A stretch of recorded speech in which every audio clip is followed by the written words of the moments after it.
साहिल की तरफ जाने वाली मरकजी सड़क, जो आम तौर पर किसी जवान बेवा की उजड़ी मांग की तरह बेरंग और सुनसान पड़ी रहती थी, इस वक्त शहर के अमीरों की बिगड़ी हुई औलादों की शरारतों की जगह बनी हुई थी। फिजा में स्पोर्ट्स कारों और हैवी बाइक्स की गिरजदार आवाज़ों ने एक हलचल और तूफान बर्पा किया हुआ था। मुकाबला शहर से वीरान साहिल की पट्टी तक की रेस का था, और हम में से कोई भी ये रेस हारना नहीं चाहता था। सबसे आगे सूबे के होम सेक्रेटरी के लाडले बेटे वकार, जिसे विकी भी कहते हैं, कि मर्सिडीज स्पोर्ट्स कार थी। उसके बाद मुल्क के मशहूर सनतकार बख्तियार अहमद का इकलौता बेटा साहिर, यानी मैं, अपनी छोटी जगवार में था। मेरे पीछे सूबाई वजीर मालियात का बिगड़ा शहजादा काशिफ अपनी दोस्त रिदा के साथ बड़ी मोटरसाइकिल पर तेजी से दौड़ रहा था। वो मुख्तलिफ गाड़ियों के दरमियान लहराता और रास्ता बनाता हुआ सिर्फ चंद आंच के फासले से मेरी गाड़ी के पिछले हिस्से को तकरीबन छूता हुआ चला आ रहा था। बाकी दोस्त उससे थोड़े फासले पर थे। लोग हमें दूर से देखकर घबराकर अपनी जान बचाने के लिए इधर उधर कूदकर भाग रहे थे। विकी ने सड़क पार करते हुए एक ठेले को हल्का सा चहो लिया। ठेले वाला एक तरफ को कूदा और उसके ठेले से नारियल फिजा में यूं उछले जैसे किसी शरारती बच्चे ने अचानक हुआ मैं बहुत से स्लेटी रंग के गुब्बारे छोड़ दिए हूं।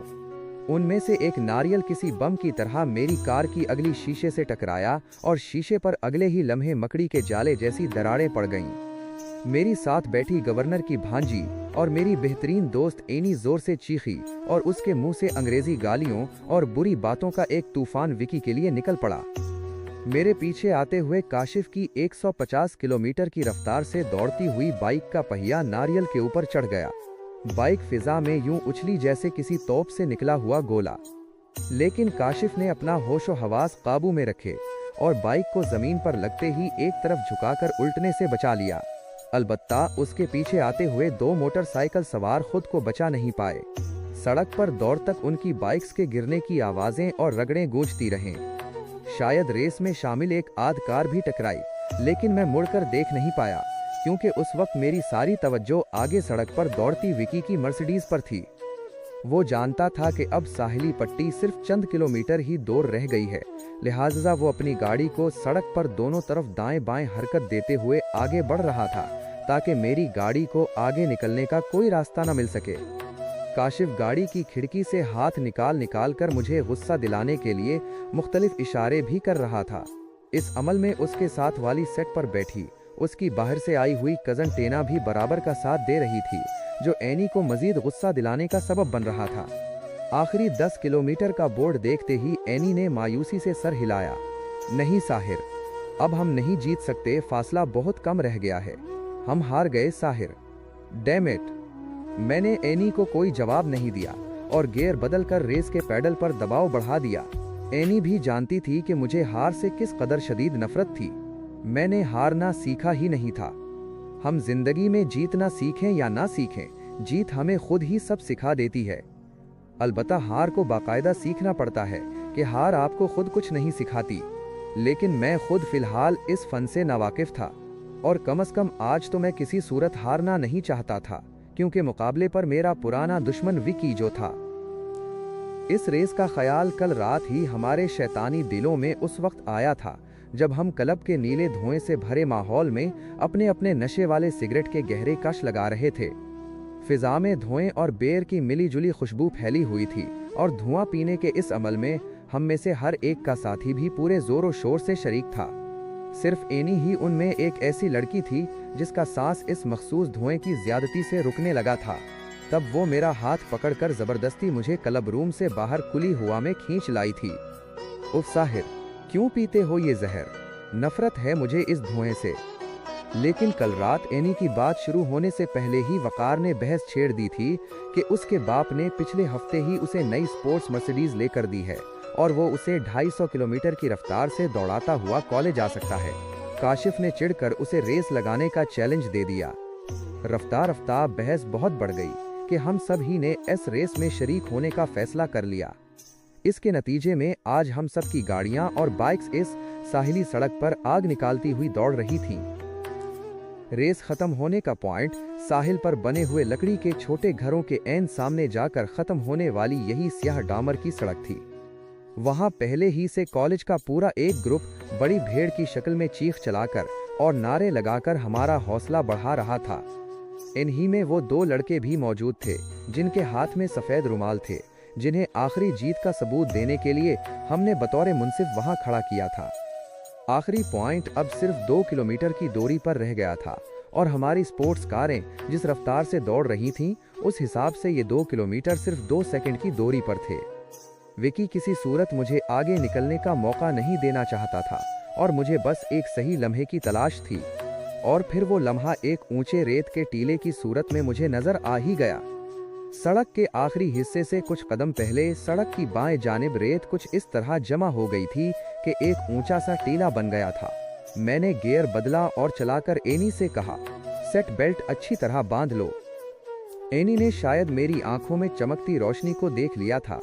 वो घबराकर चलाई, नहीं साहिर, खुदा के वास्ते साहिर। लेकिन एनी की चीख उसके गले ही में रुक कर रह गई और मेरी जेगवार रेत के टीले पर यूं चढ़ी जैसे कोई हवाई जहाज ऊंची उड़ान भरने से पहले किसी ऊंचे पहाड़ की चोटी पर बनी चट्टान पर दौड़ता है। अगले ही लम्हे मेरी गाड़ी भी किसी बाज की तरह हुआ में तैरती हुई इख्तितामी हद पर लगे हुए सुर्ख झंडे को पार कर गई। हुआ में तैरते हुए मेरी नजर नीचे दौड़ पीछे आती मर्सिडीज में बैठे विकी पर पड़ी, जिसने गुस्से में अपना सर जोर से स्टीयरिंग पर दे मारा था। मेरी जैगवार एक जोरदार आवाज और शदीद झटके के साथ नीचे रेत वाली साहिल से टकराई और उसके अगले दोनों टायर जोरदार धमाके के साथ फट गए। कार जोर से लहरा गई, लेकिन उसके उल्टने से पहले ही मैंने पूरी ताकत के साथ हैंड ब्रेक खींच ली। लेकिन गाड़ी के सामने के ढक्कन से निकलते हुए धुएं और गाड़ी के ढांचे को देखकर कोई भी नादान कारीगर भी ये बता सकता था कि अब ये कार कम से कम मेरे किसी काम की नहीं रह गई थी। मुझे अपनी पसंदीदा गाड़ी के तबाह हो जाने का कोई दुख नहीं था। खुशी तो इस बात की थी कि मैंने एक बार फिर विकी को हरा दिया था। हैंड ब्रेक खींचने की वजह से गाड़ी ने घूमते हुए रेत का जो तूफान उठाया था वो अब थम चुका था। एनी, जिसने कार के उड़ान भरते ही अपना चेहरा दोनों हाथों में छुपा लिया था, ने अपना चेहरा ऊपर उठाया और एक तेज कांपने के बाद बोली, तुम बिल्कुल पागल हो साहिर, तुम पूरी तरह से पागल हो। मैंने एनी की तरफ एक मुस्कुराहट भरी नजर डाली और गाड़ी से नीचे उतर आया। सब दोस्तों ने मुझे घेर लिया था और सभी शोर मचा रहे थे। दौर विकी खड़ा चला रहा था कि मुकाबला जमीन पर गाड़ी दौड़ाने का था, न कि फिजा में उड़ाने का, लेकिन कोई उसकी बात नहीं सुन रहा था और सब उससे शर्त हारने की रकम का मुतालबा कर रहे थे। हम सब का ताल्लुक ऐसे खानदानों से था जहां ऐसी मामूली रकम रोजाना घर के नौकरों में दे दी जाती थी, लेकिन इस रकम की अहमियत सबसे अलग थी क्योंकि ये मेरी जीत की रकम थी। तभी मैंने इस कम कीमत रकम के लिए अपनी लाखों रुपए की नई बाहर से मंगवाई हुई गाड़ी तबाह कर दी थी। और सच ये है कि अपनी हर जीत के लिए मैं सारी जिंदगी रोजाना ऐसी कई गाड़ियां तबाह करने के लिए तैयार था। मैं उन सब को लड़ता झगड़ता छोड़कर एक ऊंची चट्टान पर बने पत्थर की कुर्सी पर जाकर बैठ गया और दूर से आती लहरों को चट्टान से टकराकर टुकड़े टुकड़े होते देखने में मसरूफ हो गया। मेरी शख्सियत में एक अजीब अलगपन भी था कि हर जीत फतह के फौरन बाद मेरे लिए अपनी अहमियत खो देती थी। आज भी यही हुआ। अभी चंद लम्हे पहले मैंने जिस जीत के लिए अपने साथ साथ अपनी प्यारी दोस्त एनी की जिंदगी भी खतरे में डाल दी थी, अब मेरे लिए गुजरा हुआ कल बन चुकी थी और मुझे इस फतह को दोहराने से कोई दिलचस्पी नहीं थी। मैंने नीचे एनी के ग्रुप और विकी को लड़ते झगड़ते देखा और बेजार होकर सिगरेट सुलगा ली। अचानक धुएं के नीले दायरों के दरमियान से होती हुई मेरी नजर दूर सड़क पर दौड़ती हुई काले रंग की बड़ी सी शेवरलेट कार पर पड़ी। अच्छी गाड़ियां बचपन से मेरी कमजोरी थीं और जो लोग कारों के बारे में थोड़ा बहुत इल्म रखते हैं वो ये भी जरूर जानते होंगे कि शेवरलेट को कारों की शहजादी कहा जाता है और नए मॉडल की ये शहजादी तो अब हमारे यहाँ तकरीबन नायाब हो गई है। मेरी तमाम तर तवज्जो उस बेहतरीन गाड़ी की तरफ चली गई जो अब साहिल के किनारे मौजूद पहाड़ों के सिलसिले के अंदर तराशी हुई सफ़ेद पत्थर की सीढ़ियों के करीब आकर रुक चुकी थी। गाड़ी में से कुछ लोग उतरकर इन पथरीली सीढ़ियों की तरफ बढ़ गए जिनका इख्तिताम पहाड़ी की चोटी पर बनी हुई एक दरगाह के बड़े सहन में जाकर होता था। मैं इस कार से बहुत दूर एक दूसरी पहाड़ी चट्टान पर बैठा हुआ था, इसलिए मैं कार के मुसाफिरों और उनके लिबास पर ज्यादा गौर नहीं कर सका।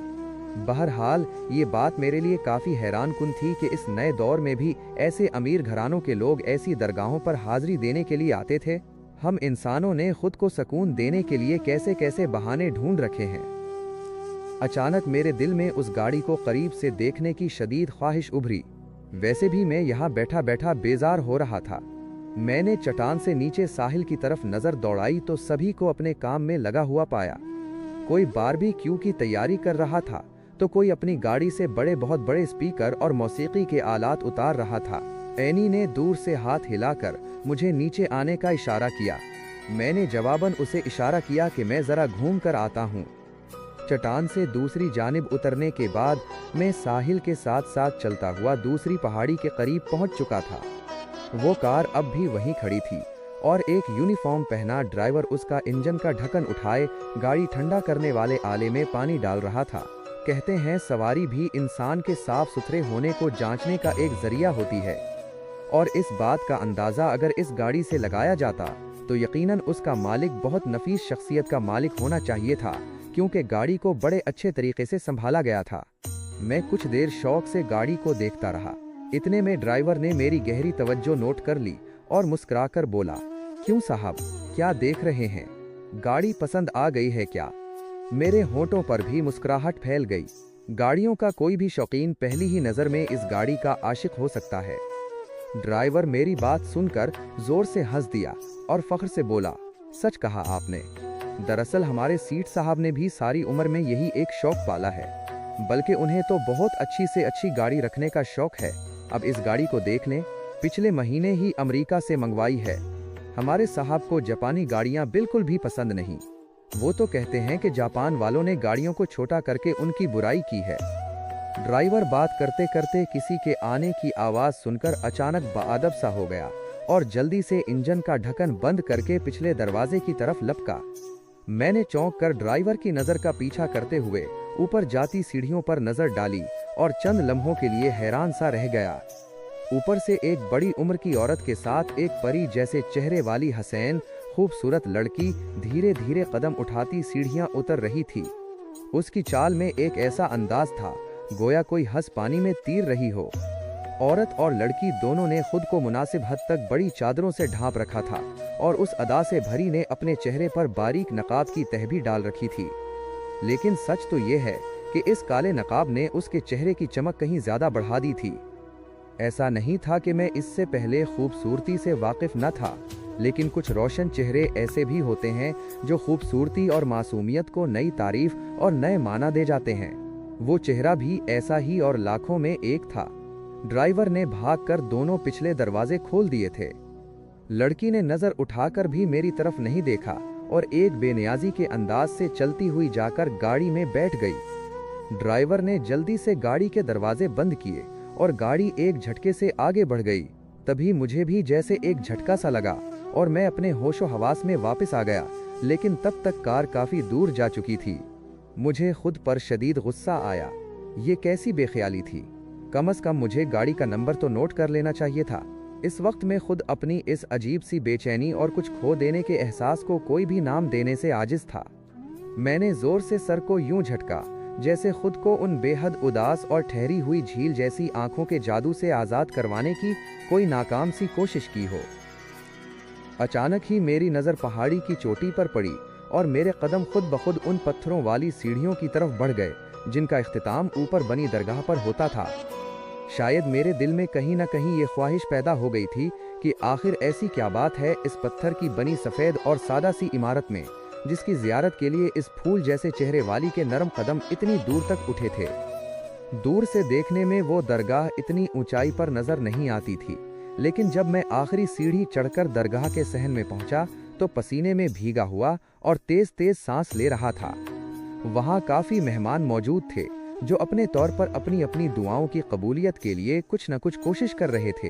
कोई फूलों की चादर चढ़ा रहा था तो कोई लंगर खाने में खाने के बड़े बर्तन खुलवाकर भूखों को खाना खिला रहा था। एक जानिब एक हाजी साहब दूध में ज़ाफ़रान और रूह अफ़ज़ा घोले अपनी ठंडे पानी की सबील चला रहे थे। एक जानिब चंद अफराद परों वाले डंडे लिए दरगाह के अंदरूनी हिस्से की सफाई कर रहे थे।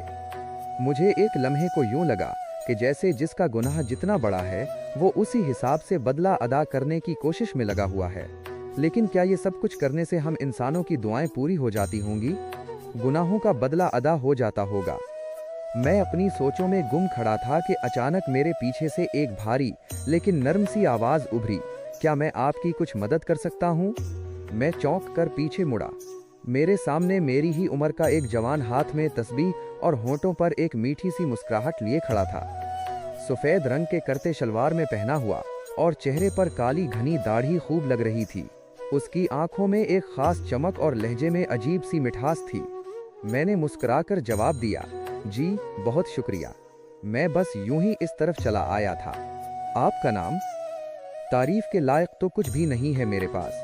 हाँ, अलबत्ता नाम अब्दुल्ला है। क्या मैं इन्हें किराम?